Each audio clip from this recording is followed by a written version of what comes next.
Welcome back to the Clydesdale Media Podcast. My name is Scott Switzer. I am the Clydesdale.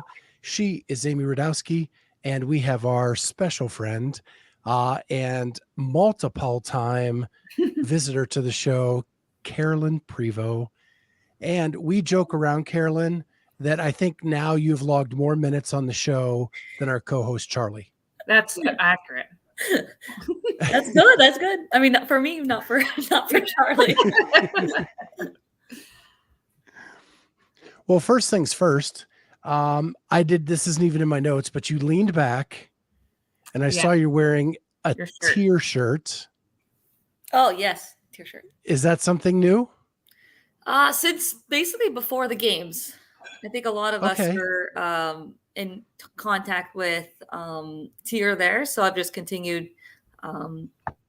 wearing their stuff and their shoes and everything like that. So okay. I'll be wearing it also at Rogue Invitational.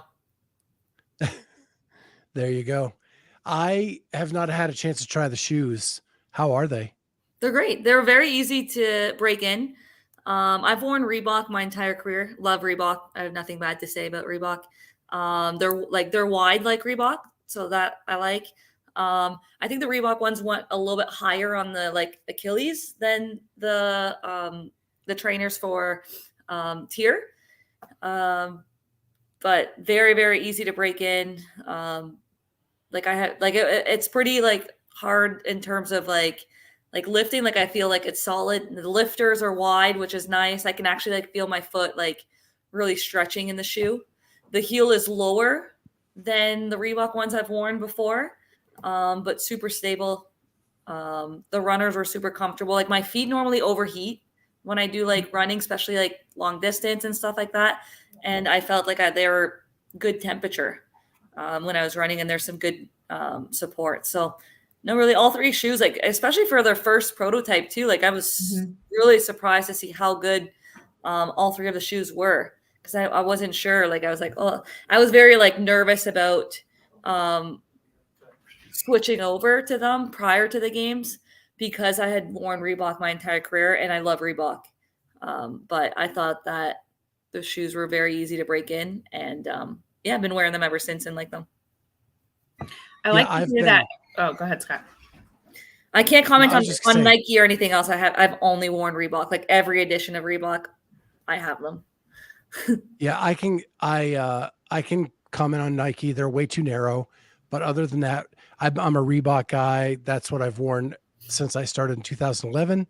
Up until the 10 or the X. Yep. Up to the 9, I loved it, and then they went too high up on the Achilles, and they lost me. I like the the X2s better than the X1s. The X2s I felt were very good shoes. There was a few changes in that one. I really liked the 9s, if I remember. The ones we got at the games in 2019 were good. I've worn Reebok my whole life, and they're great. They're comfortable. I would get blisters at the top when I did notice the difference on the Achilles when I first started wearing the was it the 10s that they got higher or 11s? The 10s? Yeah, the X ones. Yeah. So I would get blisters. I just have very dry skin in general. So I definitely feel friction when that happens. But I got used to it after maybe a week or two breaking them in. I felt that the tier ones were easier to break in. I didn't blister up like I did with the change with the higher Achilles. But once I was used to that shoe, the X2s were super easy for me to break into. Maybe that's why I felt I like the X2s better than the X1s, maybe because I was already accustomed to that feel. I mean, I think we have a lot of good options in the world of CrossFit. So basically what I did is I went back, and every time the 9s went on sale, I bought as many as I could. So I have a stock of them. Yeah, I really like those ones. And what I want to do is I want to try either the tiers or maybe another shoe to see if maybe that's a good substitute. But so maybe I'll try the tiers. That's a good endorsement from you.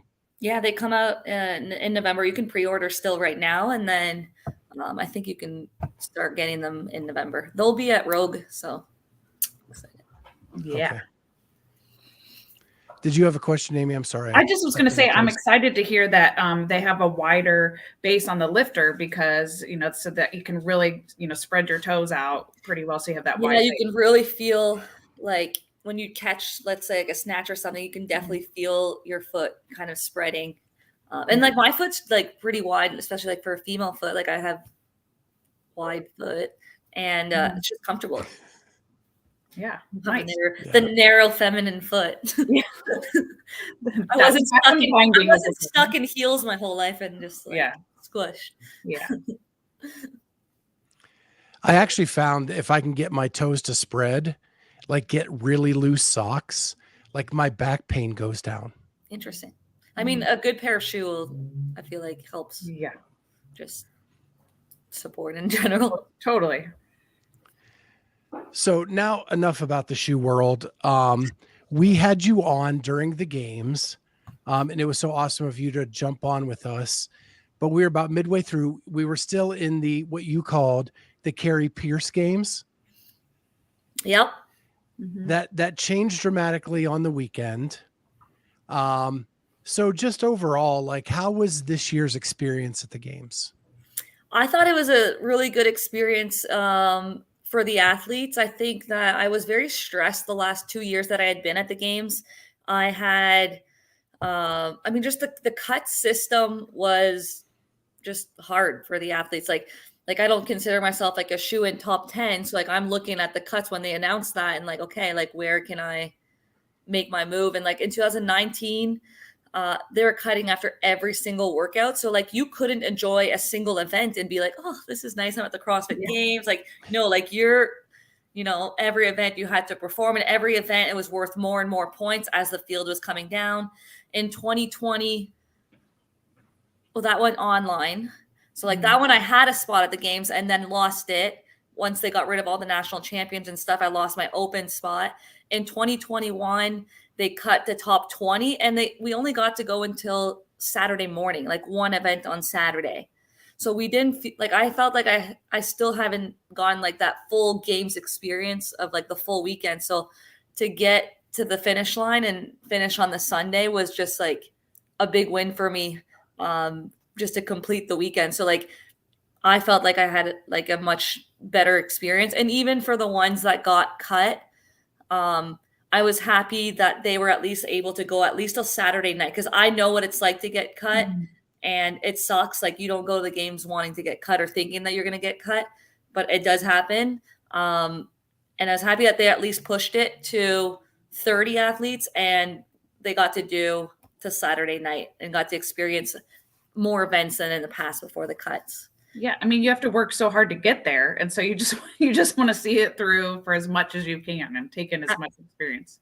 Yeah, and in terms of the programming, I like the workouts. I thought that there are some unique aspects to it. Like I've been implementing a lot, like in my training. Like Lex and I have been doing a lot more like gymnastics, skill, basic work, and then it exposed some of my weaknesses. Like I think there's like 3 workouts that I finished almost dead last in with shoulder to overhead.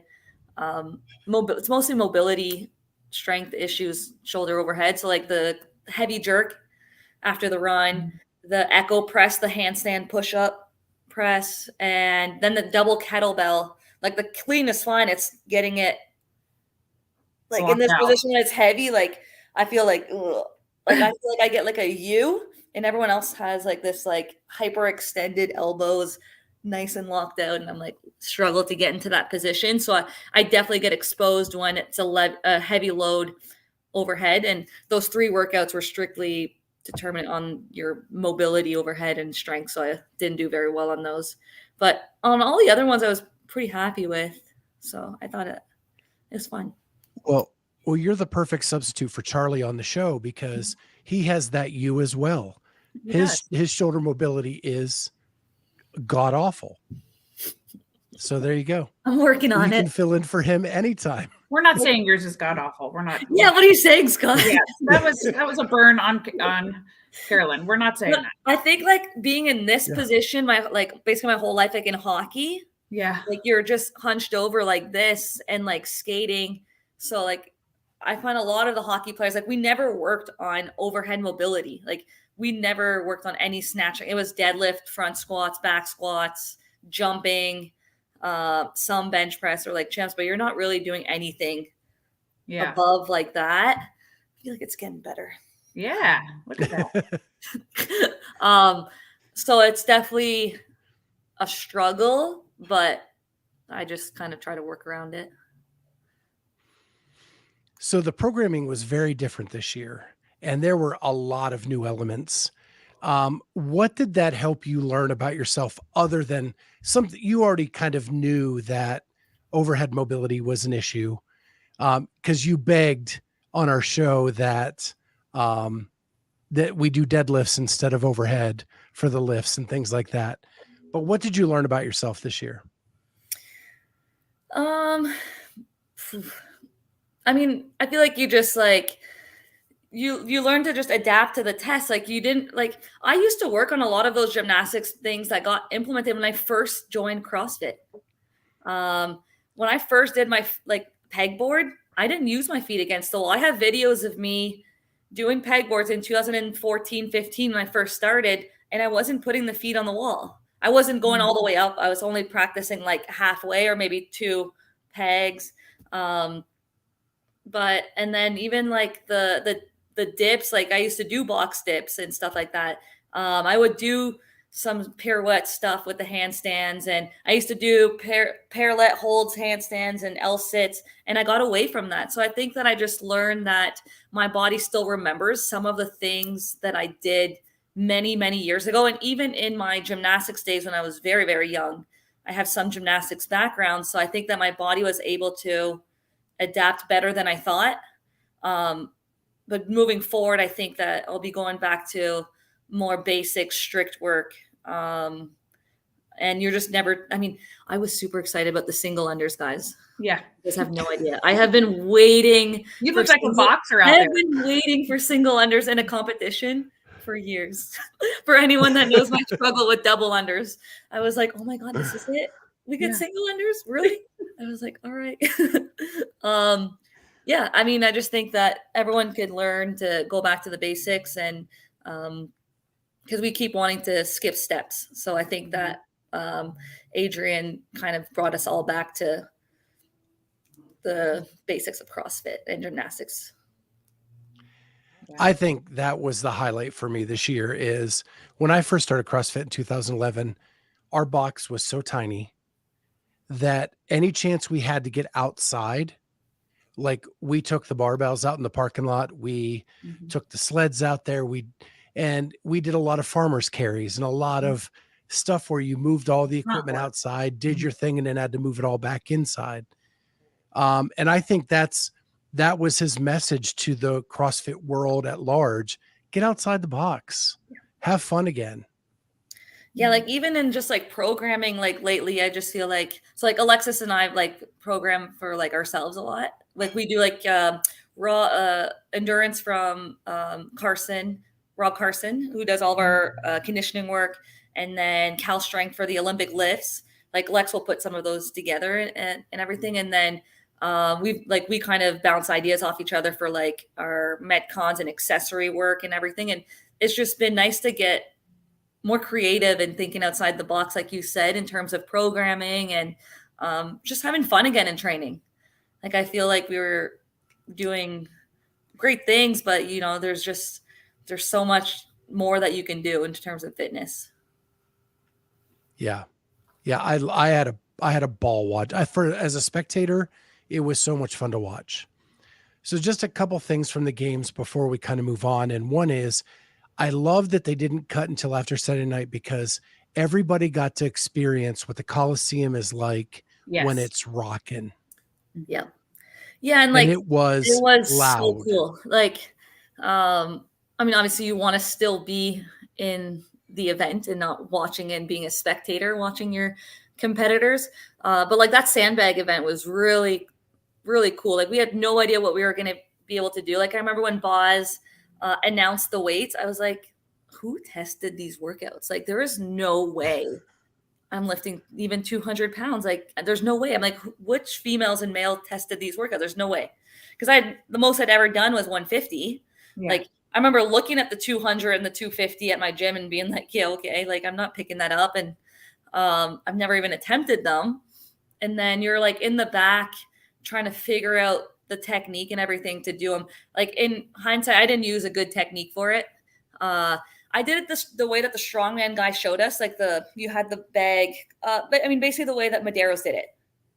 But my hands weren't, I feel maybe because like I'm a smaller athlete, I wasn't able to kind of get that rotation very well, like in terms of flipping it to the right. So I just basically tried to clean it to my shoulder, and it was either to my shoulder or it was a miss.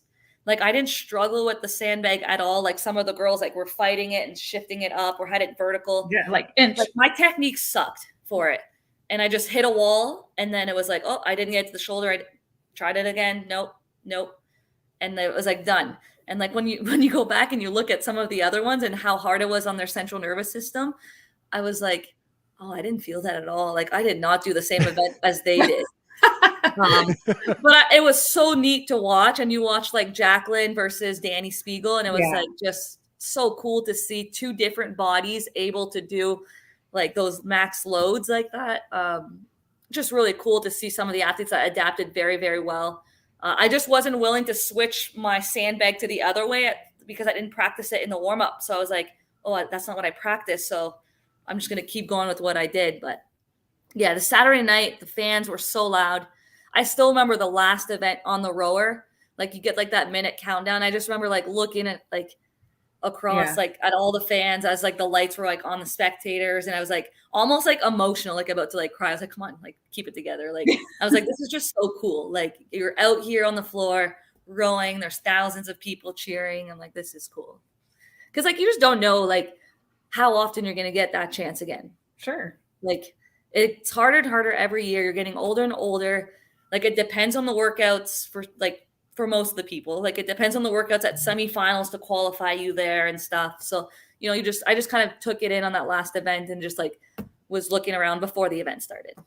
So that was neat. So I don't know if you can see the comments, Carolyne, but our good friend Logan Ewing is still waiting for his math and science lessons. Yeah, him and Annika or Annika. Yeah. So we're going to go off path here, but we had Annika on, and she said that you and Alexis actually saved her in the Rogue qualifier because I listened to that. She signed up for the men's. Yeah, we're like, dude, division. You're in the men's division. Can you like figure out? We're like, can you figure out a qualifier already? Like, you just went over this. I'm like, come on now. Can you just message them and switch over to the women's side? Oh no. Oh gosh. We're like, damn. But like, thank you so much for looking out for her. And like, I messaged her and I was like, hey, like, Rogue is super strict on their videos.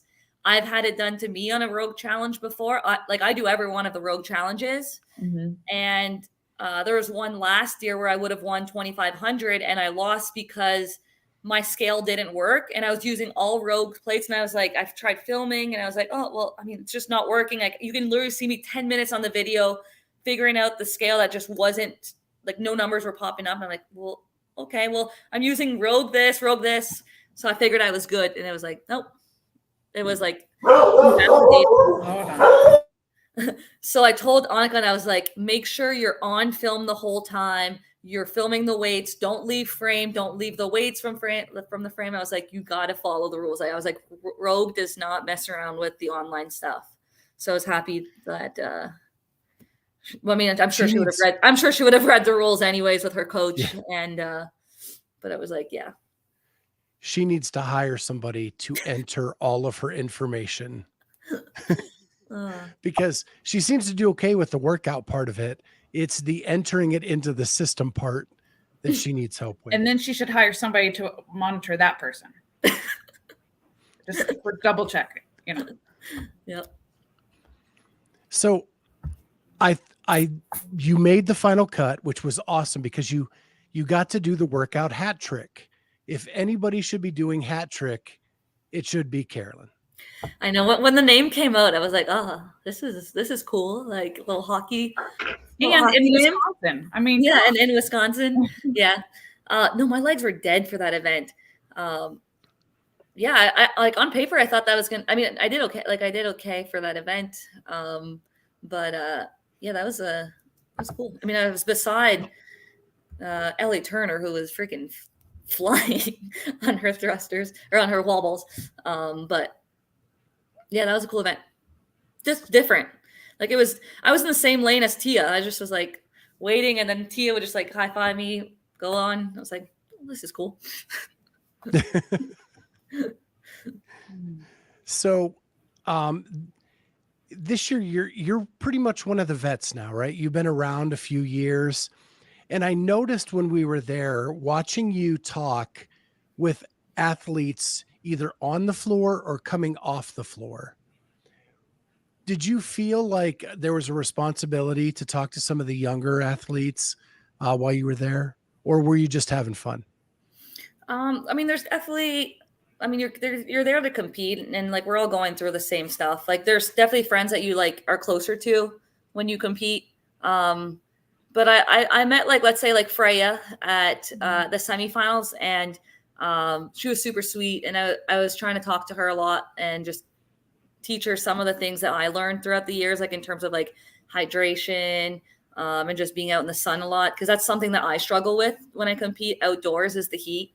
And it like hit me in 2019 when I got rhabdo, and 2021 last year at the games I was dehydrated as well. So it was something I was trying to fix this year. So I talked to her about that stuff and just some of the experience that I've had. And then some of the other ones that you just know from different competitions, like you're just more comfortable with. But definitely as a rookie, like you're always a little bit shy to talk to anyone. But yeah, I mean, I'll talk to anyone.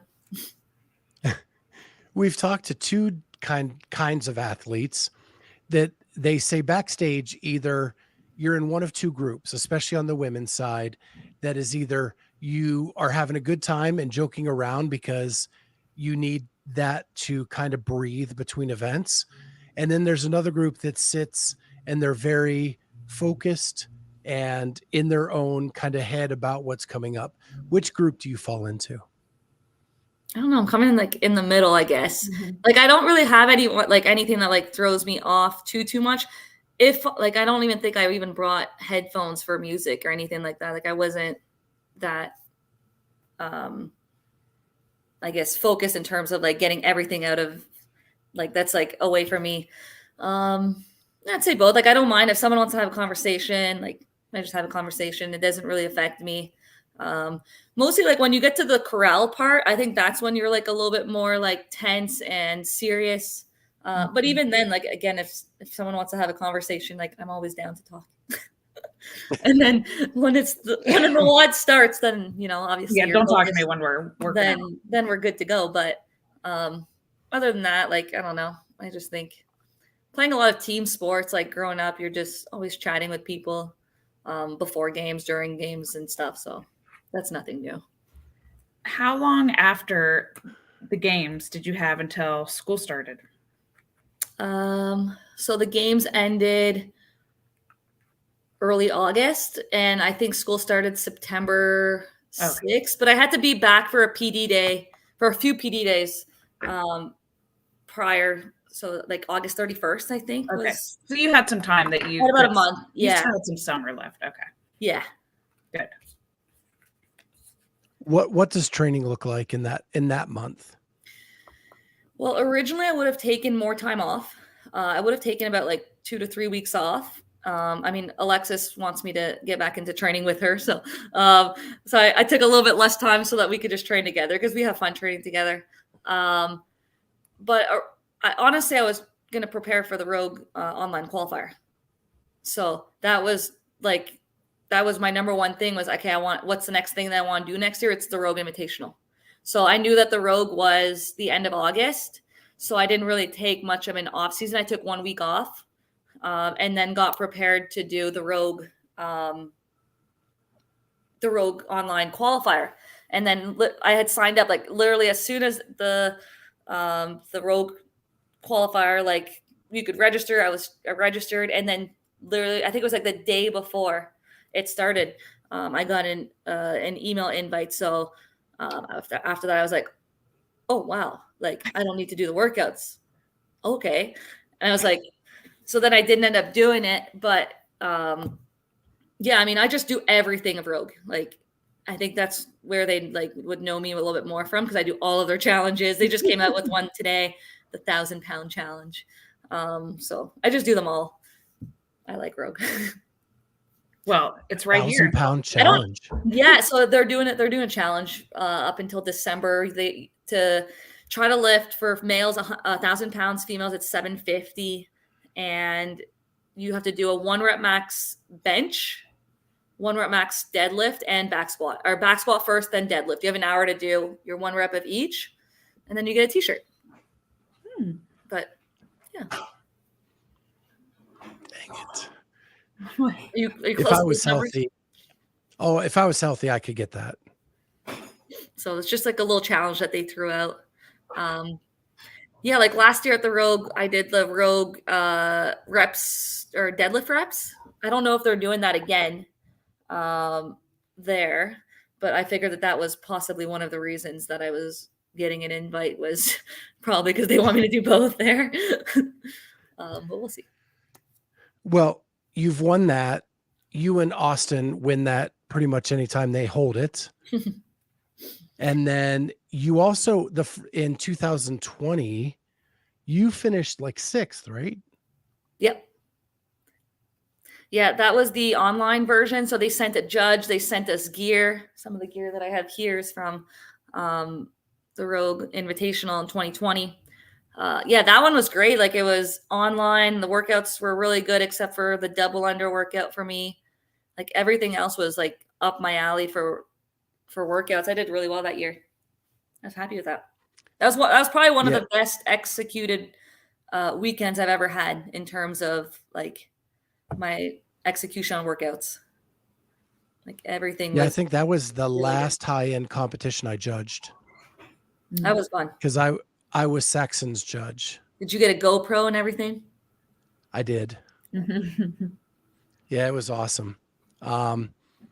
It was so cool just to get to hang out with the athlete for the weekend, though, and kind of see what goes into a competition and the preparation, and see how like leaderboarding happens in this online thing. And it was dead silence in the gym too. Like, you weren't allowed to have a single like person cheering for you. You couldn't have someone doing the workouts beside you. Like, I didn't have like anyone in the gym besides my judge that I had just met that weekend. He was great. And then the owner of our gym, Paul McIntyre, he was there. A girl, Ashley, I think that was it. Like, we're 3. Oh, Lucas Parker was there to film. But I think we were 4. And it was quiet. You could hear me breathing. I was trying to get them to put like music on, like super, like, just a little bit. So wait, let's revisit this. How do you stay serious when Lucas Parker is in there? He is funny. Yeah. Yeah. But he used to go to our gym. Okay, cool. Yeah. So he was doing some videos that weekend. But no, it was just cool experience. You didn't know like if your score was going to be good enough. Like, you would finish, and then like someone else was watching like the live leaderboard on their phone, and they'd be like, oh, you finished this in this heat, and then you wait for the next heat. It was really cool how they did that. And I think like a lot of other competitions started doing the like multi-screen athletes after that. It'd be cool to see more broadcasting that style, like at the games, like where you could see like multiple athletes at once on the field, and then the full. Like, I think they're still trying to figure out the broadcasting of our sport, but I think Rogue did it amazing in 2020. As a spectator, that was amazing, because first of all, it was something like, we're like, yes, we get to watch competition, as a spectator. But I was like, if anybody can do it, it's Rogue.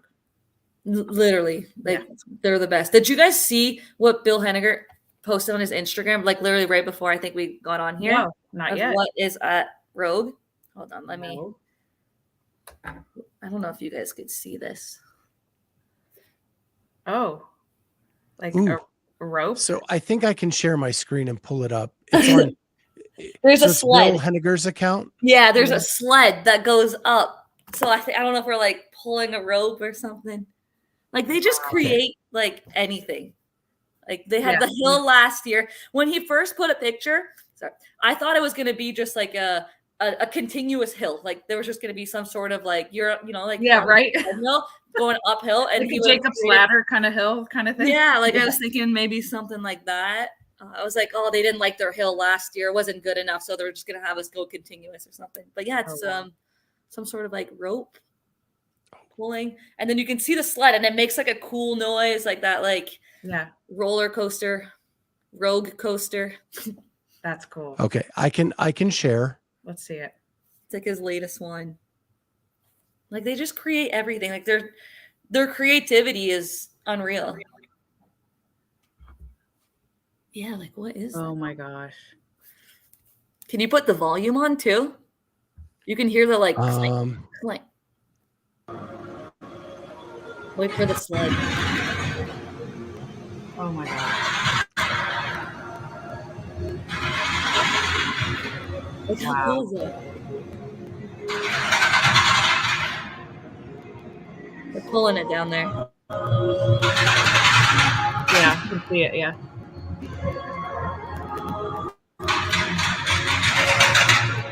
Nick from Wad Zombie says it looks insane, and it does. Oh my gosh. Yes, it's a roller coaster. Like how cool does that look? Yeah. That looks like it dumps. Yeah, like sandbags or something. That's what I'm thinking. Sandbags. You gotta grab the sandbag, do something. It's totally sandbags on there. Here's a view from the bottom. Okay. Yeah. Wow. From the side. Just so cool. He wrote the dimensions in one of the comments in there too. Wow. And the comments from like Boz and Noah Olson and like everybody's watching this. Oh yeah, you have as an athlete, you got to be watching. You got to like pay attention to some of that stuff. Like see what's getting programmed out there. Yeah, that looks like my kind of jam. Let's go. Nick, let me just say what Nick says. If you buy a VIP ticket, you get to ride in it. That would be awesome. Yeah, it's $100 a ticket, and that goes to the prize, the Bitcoin prize purse.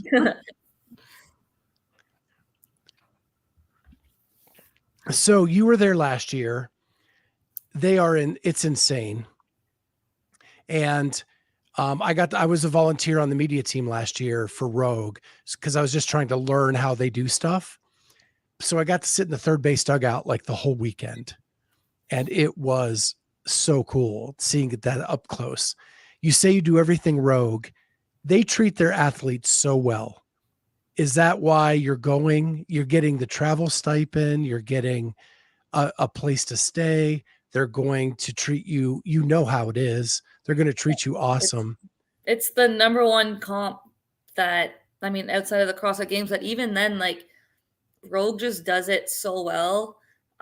Everything they do is like first class. The way they treat us, the way that like the athlete experience is great. Fan experience is always good. Yeah, I mean, you got there, like you just walked around all the swag stuff. You had all the cowboy stuff, which has been just in my closet the whole time. But if I ever need it for some sort of like a concert or something, I have boots and a hat and a belt and all that fancy stuff. Yeah, who else was there? Yeti was there, Go Rock. A few other things were there. Yeah. It was great. The swag was almost Games-esque. Yeah. Like not in terms of like the clothes, but just like in terms of like what we get. And then we also got like a Rogue gift card. Like it's just, yeah, Rogue is awesome. Like I said, I do all their challenges.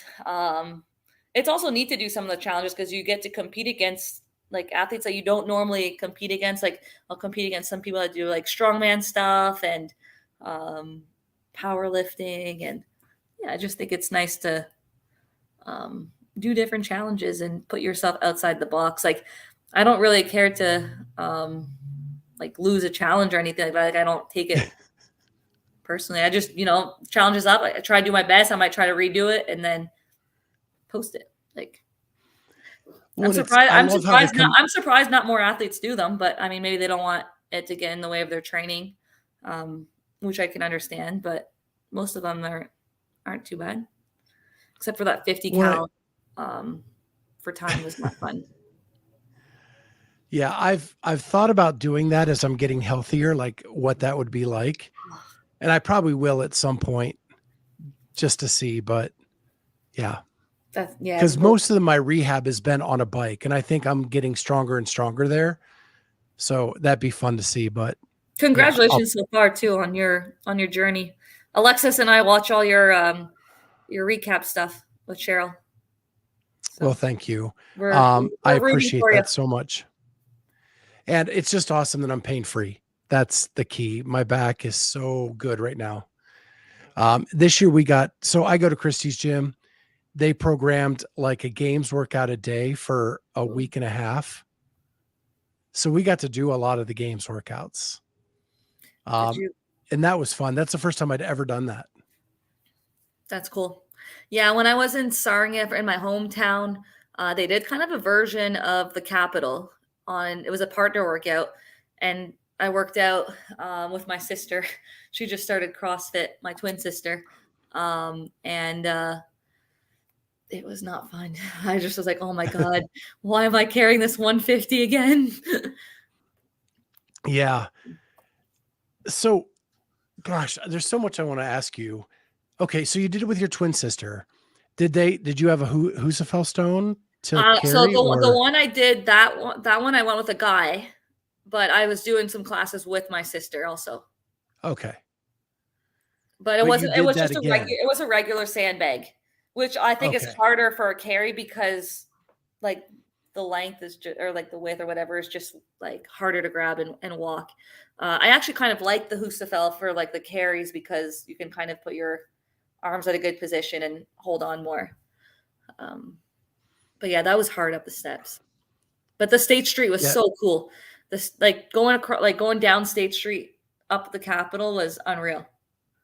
And like just running around the city was so cool for me because I went to school there. So I used to take that route all the time and would rollerblade and watch this the terrace. And so that's all roads I would do. I'd be like, okay, here we go. We're turning up Hamilton right now. Okay, here we come this way. Like even before like they even mapped it out, like I kind of had an idea of where everything was. And yeah, and State Street was wild. So loud. Yeah, and it was a beautiful run too, like along the lake and all of that stuff. My social media person was at the Capitol. So I was in a car. I was going like back and forth between the venue and downtown, trying to get all my people to the right places. But I got to be down there for the end, and the crowd was insane. Yeah, it was amazing. So I just can't believe you did it again in a class workout, but it's cool.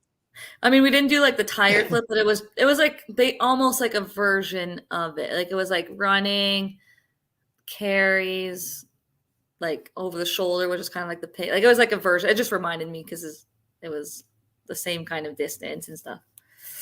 Yeah. So now Rogue, do you have any like goals for Rogue, or is it because they're so unique and do so many different things you can't even predict? Yeah, I mean, I don't know. I mean, 1 year I finished 6th, 1 year I finished towards the back. Like, I mean, I've done it a few times now. It depends on the workouts. Like, I have some workouts that can be wheelhouse workouts, and if I can get 1 or 2 when there's like 7 programmed events, you normally can make up quite a bit of points on that. I just want to try to do the best I can on each event. And then, I mean, everyone's good there. Like there's no one that's not a games level caliber athlete that's there. So, I mean, there's no shame in losing to any of those athletes. Obviously you want to beat them all. Whatever will get programmed, just try to do the best that I can. And from there, see where that falls. Well, and the cool part is that everybody gets prize money all the way to 20th, and they give out event prize money for both the challenges and the events in the competition. So there's a lot of chance for someone who's trying to support themselves to do well at this event. Does that that's a dumb question. I was going to say, does that make it the pinnacle of all the off-season events? But really, it's everything they do. Yeah, I mean, to me, after the games, this is the top event. Like, there's no question. Like, this is the top event that you want to be at as an athlete. Yeah, like it's the one I had penciled like on my calendar. Like that's why I literally didn't even take my off season, because I was like, okay, I'm gonna continue and try to ride out my fitness so that I could do the qualifiers and stuff like that. Like this, like I was determined, even with the qualifiers when they were announced, I was like, okay, like I mean, I could do them, but like I didn't. But yeah, that was the goal, was do Rogue. However, how I would have redone the workouts as many times as I felt I needed to try to qualify. Like, I love doing like the Rogue Invitational and all of their stuff. When I volunteered last year, I was on the documentary crew. Katie came into our room and said, "You guys killed it this weekend. You have 20 minutes in the Rogue shop at the vendor village to spend $250. Like, that's how cool they are. That never happens as a volunteer. Yeah, it's just good. Like, you just know the judges are good there, the equipment's good. Like, there's no problems with anything. Like, you're there competing. You're not worrying about the cost of the competition. Like, everything's covered. Like, everything's covered. Everyone's gonna come out with with money, because like the flight isn't gonna cost with the hotel. I mean, the hotel's paid for. So really, for the minimum that you're making, like the food and the car rental and the flight, like you're getting that paid for with what you're going to be making. So like you're often, like if you're not a sponsored athlete, like someone like me who's mostly out of pocket for every single competition, like unless I win money, I'm often negative, or like just trying to basically break even with some of the prize money. But like when you go to something like this, like you know that you're can just compete, and that's like takes a burden off of you, because it adds up. Like all the competition adds up. Like for me, I don't go to a lot of competitions anymore, like out of season. One, because I work full time, so I can't just take a week and go to Dubai. Like I did it once before in my career, and that was it. Like going anything outside of North America is super hard for me, because then it's too many days off, and I can't really do that to my students. And then two, it's expensive. Like, yeah. So. And you get the best judges, you get the best, because they treat them as good as they do the athletes. Yep. So then you get the top tier coming in, and then you get the best results. Yep. So I wish I was going this year. I'm so bummed I'm not going. But as you said, like we started our own company. We have to be a little more frugal with our money this year. And they have their own media company. Yep. So there's really no place for us down there this year, but it is killing me inside to know I'm not going, because I think it's just the best ever. It is. This is your third year in a row. You definitely have said over and over again how special it is. But what I want to ask you now is, you're a veteran of the sport. How long are you going to do this? Or because of getting to know you over the years, you've been competitive since you've been a child. Can you ever not be competitive in your life? No. Like I feel like I need some sort of challenge. I need some sort of sport that I'm playing. Like I've never not played 2 sports in a season. I was going to retire this year from hockey, and then I'm back playing hockey again.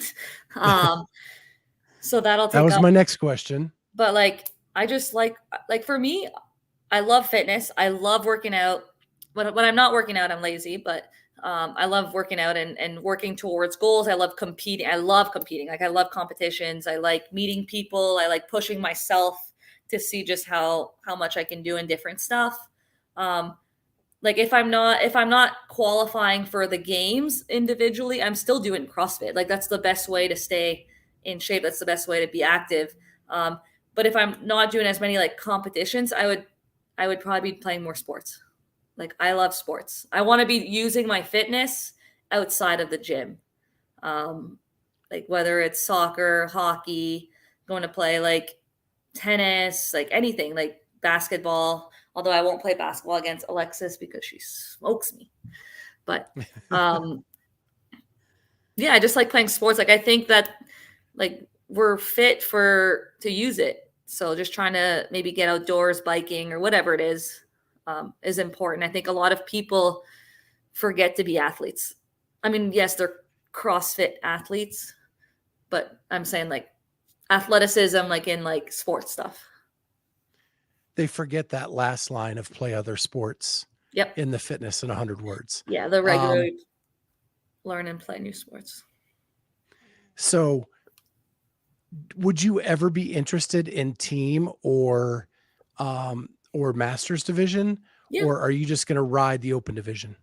No, I'd be in like, yeah, I would still do that. Like masters and teams. I think that there's no division that's easy to qualify for. Every one of those masters are good. Every one of those teams, are working hard to qualify there. Like it's the thing with team is you need to have 4 people committed, and their schedules work, and you're dealing with a lot more pieces to the puzzle because there can be injuries, and you're having to make sure that everyone is going by the rules, and watching their supplements, and you're like when you're competing by yourself, you're responsible for what you're putting in your body, your injuries, everything. Like it's you that's competing out there. When you're competing on a team, you're taking in everyone's schedules and you're win or lose together. So I think there's a lot of stuff with that. Like you just want to make sure that you got 4 healthy individuals that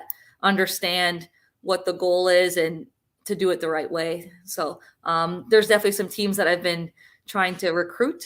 So it's in the works. It's in the works already. But yeah, Awesome. I'm doing my homework to make sure that I'm picking the right people, because there's some wrong people also in the sport. So I'll just leave it at that. Well, and I don't want to dive into that. That's not the kind of show we are. But I do get the fact that we saw a lot of teams test positive this year, a lot, like a lot. And I had friends on some of those teams, and it was devastating because they put in all this work and got all that way only to have that ripped away from them. Yeah. And there's not much you can do. Like as an individual, like you can talk to people, you can assume that everyone's going the right way. And I mean, sometimes there is some contamination, and you see that sometimes, right? Very rarely, but it does happen. You feel helpless for them, right? Like there's nothing that they could done like too much different. And you definitely feel bad. It's not obviously what they stand for. Like I have a friend that I saw that happen to, and my heart was definitely for her. And I know she's been working super hard to try to make the games for the first time. So yeah, it's hard to see that happen to someone. Yeah, I mean, so that's some of the things like you just can't plan for at the games. And then, again, like even just injuries too, right? Like you look at some of the teams, like you can train all year and all of a sudden you have an injury on your team and you're not the same team, or you can't even compete, or a lot of things can happen when you compete team, but that's the commitment you make from the get-go. And that's what happens, like happens in team sports all the time. Like you just want to make sure that you're on the same page, and that's it. Like it, live or die. And I'm fine with that. Like I'm fine going team. I just want to make sure when I'm going team, it's because I feel as though I'm going down individually. Right. And then I feel as though maybe like there's a different opportunity to do even better on a team than I would by myself. And I do feel like I have a good team that I'm thinking of soon. We'll see though. Don't you think that there could be a better use of the two alternatives on the team? Because in a team sport like hockey, if someone does something wrong, the other 14 shouldn't pay for it. You just bring someone up onto the bench to then compete forward. It's just hard because it's like, where do you draw the line? All of a sudden, it's hard. Like you just gotta. There's I don't know. To me, well, especially if someone got an advantage at some point, like it's as hard it is for the other members, it's just part of it. Like it's you move on to the next year for the rest of them. Like it sucks, but it makes it more fair for the other teams that are competing. What about injury? Same thing. Like you can't control injuries, but at the same time, like some people would use that as a cheating way. You get a max lift, you get, event number 1's a max clean and jerk. Oh, someone hurts their elbow after they maxed out their top person, and then they put it's hard. Like, how do you'd get people switching in and out of competitions, and then, I mean, and maybe you do that at some point, and it's a team, and you get to pick the events are in and pick the best that you want, and that if that's the rule, then that would be really cool. Yeah, because right? You could have more specialists. You get to do 2 subs or 1 sub. A comp. Once you make the sub, you can't switch back. I don't know, something. It would be kind of cool to see that. You would need good depth. You could have good depth on your team, or have a specialist in something, and could really mess up some of the leaderboard. But I actually kind of like that now. That would be cool. But that would be cool to actually. As long as everybody had the same opportunity. If everyone has the same opportunity, yes, yeah, I think I would go with that. Yeah. So you said hockey. You're good because every time we talk to you, I think you've just retired. And then we talk to you the next time, and you're back. Is it the sport you just can't give up? Because I've been playing hockey that it's bigger than playing hockey. You're trying to build something for the future of the sport. Is that it, or is it more than that? I mean, I love the sport. I love playing games. Practicing late at night is not fun, if I'm being honest. It's during my bedtime, so that's hard. Like practicing from like 8:15 to 9:45 after I've worked all day. I've trained CrossFit like at school at lunch or during my lesson prep time and after school. Like I get home, I do my dinner and stuff. I'm lesson planning. It's like, oh, I gotta drive to the rink. Like that part's not fun. But then once I'm on the ice, I just have fun. Like I'm with my friends. I get to see a different group of people that I don't see in the CrossFit world. And I just feel like we're continuing this for the future of the sport. And I mean, we're looking to do a lot more showcases this year. I think they're looking at around like 10 showcases throughout the year, once like every couple weeks. And they'll be going like all over North America. There's going to be a few in the States, at least a handful in the States, pretty close to a handful in Canada. I get to play with a bunch of Olympians every day. Pretty cool. You just push yourself. Like, I just like playing sports, to be honest. If I wasn't playing hockey, I'd probably play soccer in the summer or something. But yeah, it's a lot. But what during hockey season right now, so like the actual season starts mid-October. And that's the off season technically for hockey, like the Rogue Invitational. Like I'm training. Rogue is my priority. Once Rogue is done, then it's kind of a little bit more of my off season. I can focus a little bit more on hockey during like the winter months or some of the fall months / winter. And during like when I'm gone for hockey, like on weekends, I probably won't do as much CrossFit. There's some days, like if we play late at night, I'll probably do a morning workout. I'll try to find something like either at the hotel or I'll find a local CrossFit gym and just drop in. And then hockey's done like in March, right? So that's kind of good timing. Like that's when the real CrossFit season starts. So I'm able to do both of them at the highest level, because hockey, I mean, even though you're playing hockey, you're still doing a lot of conditioning. You're doing, a lot of anaerobic work. So on the days that I have like hockey practices or like a hockey game, if I have some of my conditioning, I might not do some of my like bike erg intervals because I'm going to be skating and doing some leg power work anyways. So there's just some stuff I'll tweak around a little bit, and then just listen to my body. Because if I need like a rest, then I will. So hindsight 2020, looking back at your career, do you think if you just CrossFitted, you would have been a more successful athlete? Or mentally, do you need that other sport just to stay sane? I think I'm a better CrossFitter because I play sports. Okay. But also like if I were to do CrossFit full time, I don't think I would do much more than what I do right now in terms of like volume and stuff like that. Like I do like high volume right now. Like I wouldn't do much more. I would just like waste time. Like now, like when I'm at school, like as soon as lunch hits, like I'm like speed walking to the gym, like on Monday and Thursdays are like my rest days. So then I coach CrossFit classes at lunchtime. I'll coach grade 7 and 8 classes. And then Tuesday, Wednesday, and Friday at lunchtime, I'm working out, but the grade 9 and 12s are also working out in there. So like I'll kind of like be looking at what they're doing, making sure that they're moving well while doing like some of my conditioning. And then my lunchtime goes like there's an hour for lunch. And then sometimes I might have like a 10-minute guard duty like in the gym. So then I go do that. And then I come back to the weight room, try to finish up what I have to do. And then I have my lesson prep time. So like I teach, so there's always like 4 blocks for high school. So like our high school is grade 7 to 12. That's how French high schools work. And you teach 3 of them and then you get a lesson prep time.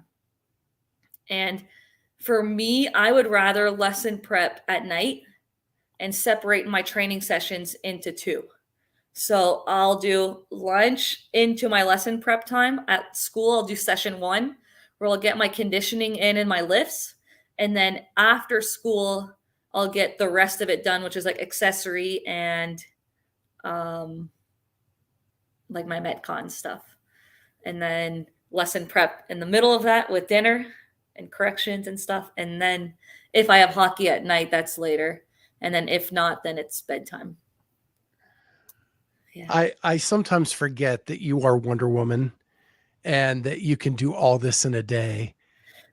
But like in the summer when I'm off, like let's say when I'm off in the summer, like if I wanted to, like I would just do the same volume, but I would just go home or I would actually warm up, which I don't do much of a warm up now. But I don't do as much of a warm up because I don't have time to do an hour long warm up, an hour and a half of just like some people that do this full time are at the gym doing way more mobility and warm ups. And like, I can't do that. Like, and like, so I feel like I'm more on my schedule. Like when I don't have stuff like on the weekends, I find that I waste a lot of time. So I'm like, oh, I have nothing going on this weekend. So my workout all of a sudden drags on way longer because I have no responsibilities and I don't have to, do anything else. So I think if I were to do CrossFit full time, like, I don't know that I would be much better than I would. Would you have more shoulder mobility? Perhaps. Maybe I would get more treatment. I would probably just try to do more like treatment, like work with someone to try to yank me back, Yeah. But so I also love teaching. Like I need something to stimulate like my brain in a different way. Like I get physically exhausted from working out and my sports, and then mentally exhausted from working with kids all day. So like sometimes I just need to like, it's like when I get like mentally exhausted, like the physical is just kind of like, it's just different. Sometimes I just need a little bit of a break and then like a little nap. It's like a 20-minute little power nap. And then here comes all the like workout in the evening. But yeah. So Kat says hi. She had to miss this one. She was coaching. What hurts your body more? What takes more time to recover? A physical hockey game or a CrossFit competition? CrossFit competition. I mean, it Wow. depends. Like a physical hockey game, if I'm blocking a shot and all of a sudden like I'm getting bruised up, like and let's say like in the foot or like that just hurts. But like in terms of how sore I get like at CrossFit competition, it doesn't even compare. Like CrossFit competition, my body just gets a beat down because you're just going to the max like throughout the whole weekend. And it doesn't even matter how many events it is. Like I just get super sore like at CrossFit comps in general. And hockey, I don't really get sore. Like I'm playing. Like when I got back on the ice, like last week I skated 4 times and like my hip flexors were sore because I hadn't skated in a very long time. And I was just getting back on the ice. But now that like I feel like I'm back in the groove of things, I won't get sore again. And like I'll feel leg burn during some of my like practices, but it's nothing like I don't feel that when I CrossFit, and I recover pretty fast from drill to drill. So like CrossFit's like really helped for hockey to keep my conditioning. Like that's one of the reasons I can continue to play with the Olympians because of my conditioning and like speed. Because if I wasn't in top shape, if I didn't have like my speed and power on the ice, I wouldn't be playing with them. I wouldn't be good enough. But like CrossFit, like, so they kind of both help each other. Like, because like I'm getting older also for hockey. Like I'm getting older in both my sports. But like, yeah, that's how it works, Carolyne. No, let it go. My parents like, are you ever going to stop? And you say no? I'm like, I'll find something. So what that surprises me a little in some ways, because if CrossFit has one drawback, it is very linear. Like Very it linear. is. It is straight ahead. It's all sagittal plane. There's no, I mean, to me, athleticism is change of directions. It's agility. So like, I love the sprint event at the games, the one year where we had the zigzag into the sprint, because I could tell right away who had never played sports. I was like, oh, you've never turned a cone before, because like they were turning like not the right way.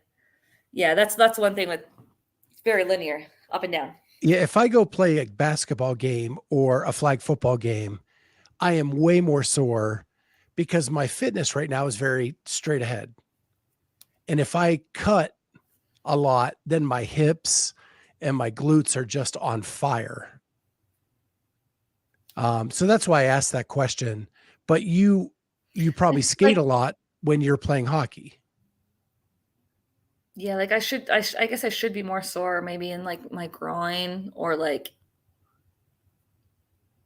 IT band, stuff like that. But I don't know. I feel like I didn't feel like and I came off months of not playing, and like everyone else, like all the Olympians had been playing, and like I came back and I wasn't really sore or anything. But I think because I do a lot in my accessory work, like Lex will program some accessory work, like some lateral stuff naturally, because we both come from sports backgrounds. So I think that, and even with my students, the way that I teach my students, like when I'm coaching classes at lunch or whatever, like I do a lot of lateral work with them. I just think it's super important because we definitely get imbalanced in CrossFit from that linear work. Yeah. When I first started CrossFit, one of our warm-ups was to play Hoover ball. Yep. And that was awesome because it is a lot of lateral movement in that. And I miss that. I love playing games. I guess I'm with you. Yeah. I was a 4-season sport athlete in high school, and I miss that sometimes. But it's just fun to compete. But I'm old now. Different little games. Like I just think, yeah, I do feel much old. You know what? The last 2 years I've never had like any knock on wood, like injuries and stuff in CrossFit, but like I can just feel like I can't just jump into pistols anymore. I can't just jump into a ring muscle up anymore. Like I need to properly warm up my shoulder, properly warm up like knees, ankles. I mean, pistols I'm probably not as bad as ring muscle ups to jump into, but you just feel a little bit older every year. And I didn't think I was going to feel that way, but I do feel a little bit older on the body. But I mostly take 2 full rest days a week. And like not a lot of games athletes do 2 full rest days. Like my Monday and Thursdays for all last year were all off. The only thing I did was after Atlas Games, I added swimming. I didn't swim before that because I was like, I don't need to until I need to, basically, because it's like, for me, it was you're going to finish last in a swim or at best like 30th. And I would rather do a rest day. If I'm being honest, like I would just rather take the rest day than one event. It's just I do better with that. My big volume days are like the Fridays and the Tuesday, like after the rest days. And I've just preferred that. It's just hard. Like some people grew up swimming like their whole life. Like I'm not going to beat a D1 swimmer. It doesn't matter how much I practice. I'm not going to beat someone that grew up swimming for their entire life. So it's just making sure I can survive the swimming event. And like, I was proud of my swim event this year. Like I finished the workout. Yeah.